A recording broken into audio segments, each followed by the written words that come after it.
রাজনীতি থেকে সরে দাঁড়ানোর সিদ্ধান্ত নিয়েছেন প্রধানমন্ত্রী তারেক রহমান। নানা ঘাত প্রতিঘাত পেরিয়ে যখন আজ ক্ষমতার মসনদে বিএনপি, ঠিক এই মুহূর্তে রাজনীতিকে বিদায় বলার প্রস্তুতি নিচ্ছেন তিনি। রাজনীতি থেকে বিদায় নেওয়ার ইঙ্গিত দিলেন জনাব মাননীয় শিশু মুক্তিযোদ্ধা প্রধানমন্ত্রী। কিন্তু দুঃখের বিষয়ে তার শেষটা হয়তো সুন্দর হচ্ছে না। রাজনীতি থেকে তাদের বিদায় ঘন্টা বেজে গেছে। তোমরা যে এখানে আসিলা বাবা তারেক রহমান, তুমি এখানে যাওগা, তুমি দেশ চালানোর মতো লোক না। তোমরা দেশ চালাতে যদি না পারো, সেনাবাহিনী দেশটা চালাক 1 বছর। আমার কেন জানি মনে হচ্ছে এই চাচা ঠিক কথাই বলেছে। তারেক রহমান যেই পথ দিয়ে লন্ডনে এসেছে সেই পথ দিয়ে আবার লন্ডনে ফিরে যাওয়া উচিত, কারণ এখনো আমার এই রুমে কারেন্ট নেই। একটা চার্জার লাইট দিয়ে আমি আপনাদের সামনে কথা বলছি, আর খামের অবস্থা তো দেখছেন। দর্শক, এরই মধ্যে মির্জা ফখরুল ইসলাম সে কিন্তু দেশের এই বেহাল অবস্থা দেখে বিভিন্ন অজুহাতে দেশ থেকে বা দল থেকে পদত্যাগের সিদ্ধান্ত নিয়েই ফেলেছেন। কয়েক ঘন্টার মধ্যে তিনিও কিন্তু পদত্যাগ করতে যাচ্ছে। হয়তোবা তিনি আগেভাগে বুঝতে পেরেছে যে এই সরকার 2 মাসও টিকবে না, বাংলাদেশের যে অবস্থা, আরও সামনে যে ভয়ানক অবস্থা আসতে চলেছে, জনগণ জুতা পেটা করে তিনাকে দেশ থেকে তাড়াবে। দর্শক, তার আগে তিনি সম্মান নিয়ে পদত্যাগ করতে যাচ্ছে। দর্শক, এ বিষয়ে বিস্তারিত তথ্যপত্র রয়েছে, আসলে অবাক হওয়ার কিছু নেই। বিস্তারিত যা ঘটবে তা কিন্তু ঘটেই যাবে, আপনি কিন্তু কিছু বলে ঠেকাতে পারবো না। দর্শক, চলুন দেখে আসি যে কি ঘটতে চলেছে। দর্শক, এখন এ বিষয়ে আপনাদের মতামত জানাবেন। চ্যানেল নতুন হলে চ্যানেলটি সাবস্ক্রাইব করবেন। তো চলুন বিস্তারিত দেখে আসা যাক। বাংলাদেশের মানুষ এখন নতুন নাম দিয়েছে। আপনার নতুন নাম গান্ডু, আপনার নতুন নাম হচ্ছে গিয়া দুর্গন্ধযুক্ত ডাস্টবিন। কারণ আপনি মুখ দিয়ে কথা বললেই সেখান থেকে দুর্গন্ধ বের হয়। আপনি কি বুঝতে পারছেন জনাব তারেক রহমান? আপনার অসংখ্য নাম, 40 দিনের শাসনামলে আপনার নাম হয়ে গেছে কার্ড বাবা, আপনার নাম হয়ে গেছে গান্ডু, আপনার নাম হয়ে গেছে দুর্গন্ধযুক্ত ডাস্টবিন। আর কি নাম আপনার অর্জন করা বাকি আছে জনাব তারেক রহমান? সাবেক প্রেসিডেন্ট, সাবেক প্রধানমন্ত্রীর কুখ্যাত গুণধর পুত্র। মিথ্যাচার করা ভালো, কিন্তু মিথ্যা কথা ক্রমাগত বলে গেলে বাংলাদেশের মানুষ যে এগুলা বুঝে যায়, সেইটুক বুঝার সক্ষমতা আপনার মধ্যে নাই। আগে বিদ্যুৎ থাকতো, মাঝে মধ্যে যেত, কিন্তু এখন বিদ্যুৎ মাঝে মধ্যে আসে, মানে বিদ্যুৎ মাঝে মধ্যে ঘুরতে আসে। আমি বলতেছি না, আমার কথা বিশ্বাস করেন। বিবিসি, ডিপ স্টেটের দালাল গণমাধ্যম, যে গণমাধ্যমের সাথে জনাব তারেক রহমানের একটা সুসম্পর্ক আছে, বিবিসি বলতেছে, দেখেন সংবাদ, যেদিন কম সেদিন 7 ঘন্টা, কোনোদিন আবার 10 ঘন্টার বেশি হয় লোডশেডিং। 10 ঘন্টার বেশি যদি লোডশেডিং হয়, সেখানকার মানুষ কিভাবে টিকে থাকবে? এখন তো মৌসুম চলতেছে, ফসলের মৌসুম। এখন যদি চাষিরা সেচ কাজে বিদ্যুৎ ব্যবহার করতে না পারে, পাম্প দিয়ে পানি তুলতে না পারে, জমি ফেটে যাবে। চৈত্র মাস, প্রখর রোদ, এই রোদে যদি চাষিরা পানি দিতে না পারে, ফসলের জমি ফেটে চৌচির হয়ে যাবে, ফসল উৎপাদন হবে না, দুর্ভিক্ষ হাতছানি দিয়ে ডাকবে। জনাব তারেক রহমান, আপনি কি বুঝেন? অবশ্য আপনি বুঝবেন বা কিভাবে? ক্লাস 10 পাস, মানে এইচএসসি পাস করতে পারেন নাই, এসএসসি পর্যন্ত কোনোভাবে টেনে টুনে পাস করেছেন, সার্টিফিকেট আদায় করেছেন বিভিন্ন জায়গা থেকে বাপের সক্ষমতার কারণে, বাপের অবৈধ ক্ষমতা ব্যবহার করে।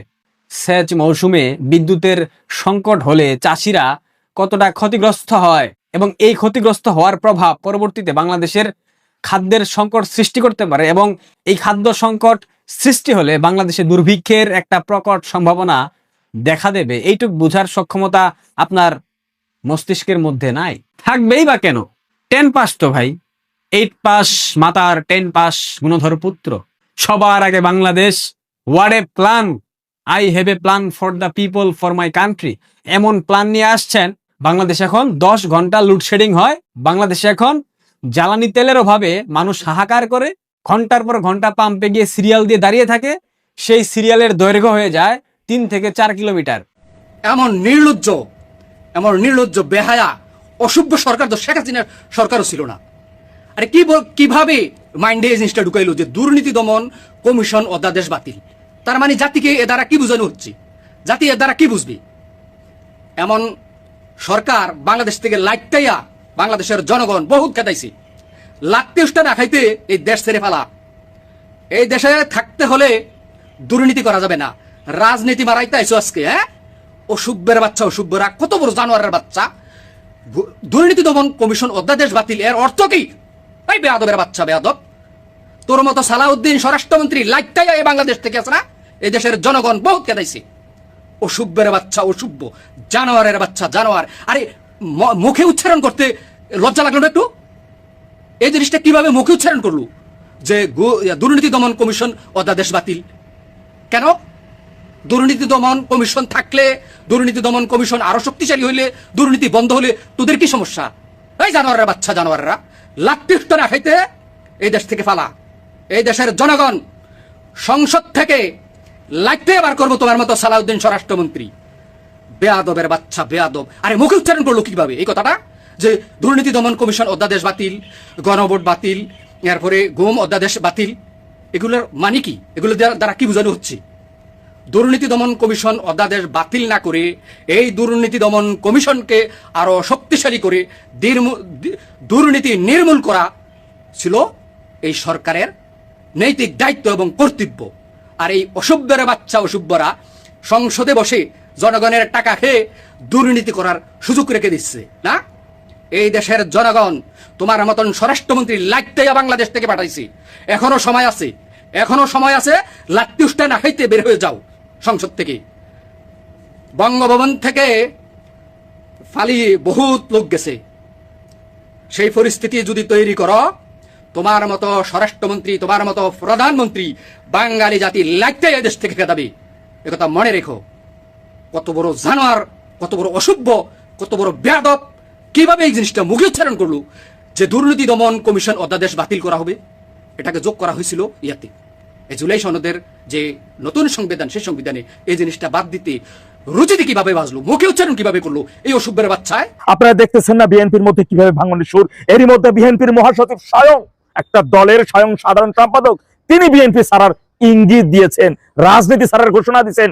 17 বছর ধরে এই লোকটা বিএনপিকে টাইনা তুলছে, বিএনপির একমাত্র প্রতিনিধিত্ব করছে। দুঃসময় দলের হাল ধরা ছিল, আর এখন সুসময় রাজনীতি থেকে অবসরে যাবে। বুঝেন নাই বোমার আয়োজন কেমনে চলতেছে? যে কোনো সময় বাস্টিং, আর বাস্টিং বাস্ট হয়ে যাওয়ার আগেই এখন অবসরে যাবেন, থাইল্যান্ড বা লন্ডনে গিয়ে অবসরকালীন সময় কাটাবেন। রাজনীতি থেকে কখনো অবসর হয় না। আর দুঃসময় দলের জন্য পরিশ্রম, সুসময় অবসর নেওয়া, এটা কিসের ইঙ্গিত বহন করে টেরটা পাইতেছেন না? মির্জা আব্বাস একজন সিনিয়র টাইপের নেতা ছিলেন, ছেলের বয়সী নাসিরউদ্দিন পাটোয়ারির নির্যাতনের লোকটা রক্তক্ষরণ হয়ে একবার বেড়ে নিষ্ঠ করে ফেলছে, মৃত্যুর সাথে পাঞ্জা লড়তেছে। বিএনপির বুড়া ভামগুলা বুঝতেছে না ওদের পরিস্থিতি কোন দিকে যাবে, ওদের পরিণতি কত ভয়াবহ ভোগ করবে ওরা। সুরঙ্গ থেকে তো ভাইগে যাবে ওদের বর্তমান বাপ তারেক রহমান। তারেক রহমানকে খুঁজে পাওয়া যাবে না, কিন্তু এইগুলো লড়তে চলতে পারবে না। আর এই কারণে এরা এখনই অবসর যাওয়ার ইঙ্গিত দিতেছে। কোথায় কি হচ্ছে, হতে যাচ্ছে বলা যাবে না, শুধু বলবো আলহামদুলিল্লাহ বলুন। মনে রাখবেন ক্ষমতায় সোজা পাগলা কুত্তার মতো হয়ে গেছে। স্বয়ং প্রধানমন্ত্রী তারেক সহ এর সবকটা মন্ত্রী ধানা কেমনে আবল তাবল উল্টা পাল্টা কথা বলতেছে।